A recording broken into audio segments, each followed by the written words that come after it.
Yo, good people. How you doing? It's your homie Herb Man. Here you back upside the head with, you guessed it, another hot banger boogie. Hey, look, if this is your first time tuning in, go ahead and hit that logo right at the bottom of your screen right there and hit that notification bell so that you never ever miss another episode of what we bring to the table here with the Herb Man Show. All right, so go tell somebody your homie is on, and let's get right to it. All right, so today we're talking about 5 different vitamin and mineral deficiencies that are found in most Americans based on the FDA standards and regulations. Okay, now this doesn't mean that it's all just about these 5 vitamins and minerals, but these are what the FDA has found to be in most Americans to be the most deficient. Okay, and it's based on our diets. Okay, we all know that all too well. And so what we want to do is talk about some of the herbs and some of the foods that we can eat and utilize as far as herbs to try to get us what we need for our daily value as far as these vitamin and minerals are concerned. All right, and so the first one on the list is going to be the all too well known vitamin D. Okay, a lot of us are vitamin D deficient. I think it's about 10% of Americans, which is about 3 million cases per year of Americans being vitamin D deficient. So that is a big number and is ever growing. And one of the main reasons why is because we're not in the sunlight as we used to be. Back in the days when our forefathers farmed and was outside for most of their time, the hunter-gatherers were outside most of the time. They didn't have these issues, as well as they didn't consume a lot of processed foods. All right, so we definitely need to understand before we go any further that sunlight is going to be your best way to get vitamin D into your system. Okay, and you want to sunbathe around 9 to 10 a.m. Okay, that is going to be the best time to sunbathe. Anytime after that in the noon, the sun is too hot. Okay, so it's not about burning your skin. It's not about sweating. It's about literally absorbing. And if you have dark skin, you're going to have to stay out there a lot longer. And so you definitely can't stay out there too long when the sun is at its height. Okay. So 9 a.m., 10 a.m., best way to do it. If you have a lot of melanin in your skin, if you're dark skinned, you're going to have to do about an hour or 2. If you're a little on the lighter side, if you're white, you're going to have to do about 15 to 30 minutes, all right, to get enough absorption in your body, okay? So with that being said, what does vitamin D do for our bodies? Okay, vitamin D is very good for blood pressure regulation. It's also good for the pH in our blood. Okay, it is also good for bone growth. It's also good for the absorption of calcium and calcium balance in our cells. It's also good for hormone production. And it's also good for immune function and nervous system functionality. So vitamin D is very, very important to us if you didn't hear all those things. And some of the best herbs that you can utilize is going to be alfalfa and watercress. All right, and a lot of us have watercress. We can eat it in our salads and things of that nature. But alfalfa, I do want to talk about alfalfa for a minute because a lot of us don't know that alfalfa is one of the most nutritionally dense herbs on the planet Earth. All right, and you definitely want to do your research on alfalfa, and if you can, implement it in your daily diet. Now, we need about 400 IUs, international units, of vitamin D per day. Okay, so if you're not able to sunbathe for an hour or 2, if you're not able to go out there, which you still need to find time to do that irregardless, because it's just not going to be large amounts in the food. But one of the foods that you can have is fish liver oil, and you can do salmon, mackerel, herring, fish. A lot of those carry a particular amount of vitamin D. But again, you definitely want to be able to get out into the sun and do your thing. All right, because the sun is going to give you the proper amount that you need. But if you can't do that, or if you can't do that every day, then do that some days. Accumulated with fresh fish, fresh salmon, fresh mackerel, fresh herring, and also some alfalfa and watercress, and making sure you get you at least 400 international units or IUs of vitamin D a day. And now I know they have the vitamin D pills. You know, if you need to take that, that's fine. I like to see my herb. I like to be able to make my own tea. I like to be able to, you know, eat the watercress knowing that it's fresh. I like to be able to eat my fish and know what I'm getting out of that, okay? But if you need to take vitamin D supplements, then you just only need 400 IUs. And that's if you're not as deficient, you know, if you're not bad. If you're bad, you probably need to go to your doctor and figure out, do you need 1,000, 2,000, 5,000 IUs to get you where you need to be. All right. But again, vitamin D is very critical to the second vitamin deficiency in most Americans, which is calcium. Again, because vitamin D helps the absorption of calcium within the cells. And calcium is the king of the vitamin and minerals needed for the cells, for it to have the energy, for it to allow the other vitamins and minerals into your cells. Calcium is needed. Okay, so you really need to understand the duality between the two, and as we continue to go, you'll see the linkages between all 5 of these herbs when we're talking about a lot of what is going on from a disease standpoint in most Americans. Okay, all right, so what does calcium do? Calcium is for blood clotting. It is for bone and teeth formation. It is for the constriction and the relaxation of our blood vessels. It is also good for hormone secretion, just as well as vitamin D. It's also good for muscle contraction, okay? And for nervous system functionality. Again, just like vitamin D. Nervous system functionality is going to be, you know, just to make it short, it's about your brain function, right? It's about your brain, your cerebral spinal cord, all of those nerve endings that are there. All of that type of stuff is connected to the brain. So you really want to make sure that you're getting enough vitamin D and calcium for brain functionality. And not only for that, but calcium, again, is good for the constriction and the relaxation of your blood vessels. This motion allows for blood to flow, which will prevent from clotting. Okay, so that's why you definitely want to get you enough calcium. Now, a lot of us don't drink milk, and we only think that we can get calcium through the milk. So if you're lactose intolerant, you're not getting enough calcium. All right, and by FDA standards, we need at least 1,000 milligrams of calcium a day. Now, where are some of the herbs you can find calcium in? Going to be dandelion and nettles, colt's foot, and chamomile. Okay, and as we move forward, again, I just want to put a shameless plug in that we do have a multivitamin herb on our particular website at www.leafofitessentials.com. You can go there and check out what we got. We've made a blend that has most of these herbs in it that will give you your daily value a day accumulated with your diet to make sure you're getting what you need, and so that you can take care of a lot of these deficiencies. But dandelion, nettles, and colt's foot and chamomile can help you out with the calcium, and some of the foods that you can eat are going to be enough almonds, coconut, and enough hemp milk. Okay, and so you combine those together to get you your 1,000 milligrams a day, and you should be fine. And you need to make sure that you're implementing these things in your diet.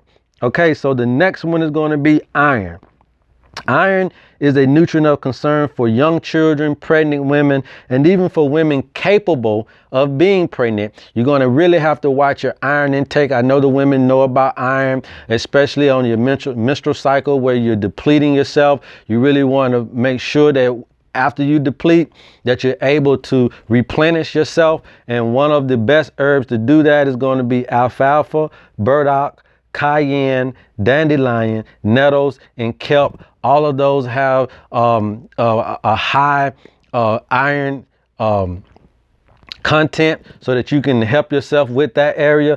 Some of the foods that you want to eat are going to be beans and peas and dark green veggies, because the darker the veggie, the more chlorophyll it has, and chlorophyll is synonymous with the blood of the plant, so it could also help you with giving you iron for your hemoglobin. Okay, so again, you really need to have the iron, because the iron is good for energy production, growth and development, immune function, red blood cell formation, reproduction, and wound healing. All right. And so iron is very important, and we only need 18 milligrams of it a day in our diet. And so we want to make sure that we're getting it, and you can combine these herbs, or you can take one of these herbs again and get some of the foods in you, the legumes and the peas and the dark green veggies, to make sure that you're getting the right levels of iron, so that you can make sure that your babies are growing and developing, as far as if they're young children, to make sure that you're keeping your iron up as far as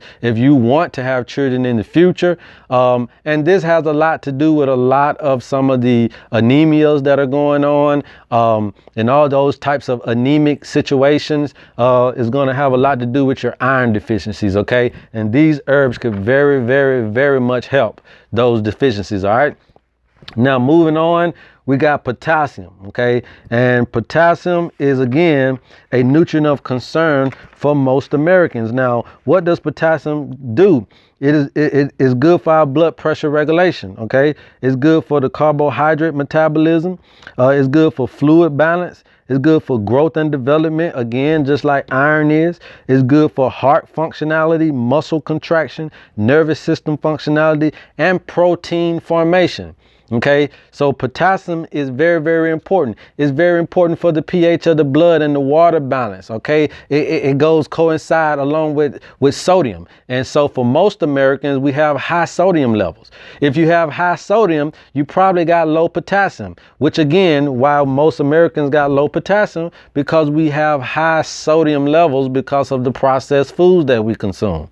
All right, so we change the diet, we change the lifestyle, and we're able to balance ourselves. So you need to have the right amount of sodium and potassium balance, so that you can make sure that your metabolism is correct, so that you can make sure your water balance is correct, the pH in your blood is at that 6.9 like it's supposed to be, and it's not too acidic and it's not too alkaline. Too acidic can cause diseases, too alkaline can cause diseases. Too acidic can cause death, too alkaline can cause death. So you have that balance that you have to play around with. And I know that all too well, because I'm certified pool operator. So I know how to balance the pH in the water for the pool. And it's the same exact tactic that you take into maintaining your pH in your body. Okay. That's the same tactic. So once you know one, you can apply those tactics to your own system. Okay. So we want to make sure that we're getting enough potassium. Some of the herbs that we can do that with is, again, alfalfa, chamomile, Irish moss, kelp, nettles, and raspberry. Okay, you can do red raspberry leaf, and especially as a young woman, and you can drink that for however long you want to, and that will help you with the potassium levels. Again, that's going to be great for growth and development if you're trying to have kids. That also, because of it, alfalfa, you also can coincide that with the iron and get what you need that's necessary, so that you don't have these different situations going on when you're trying to reproduce. Okay, so that's going to be very, very good for that, as well as your nervous system and all of that. Now, some of the foods that have potassium are your oranges, your pomegranates, your bananas, and your spinach. Add that to your diet, all right, because you're going to need 3,500 milligrams of potassium a day. That's just how important that is. So that's a big number. So we're definitely going to need to have some supplements, and we're definitely going to have to curve our diet to what we are getting as far as the potassium is concerned. All right. And last but not least is folate. Now, folate is going to be a big one for the ladies. Okay. Folate is important for pregnant women and women capable of becoming pregnant. So it's just the same as the potassium, okay, and the iron. Folate is good for prevention of birth defects, for protein metabolism, and red blood cell formation. So just like potassium was good for protein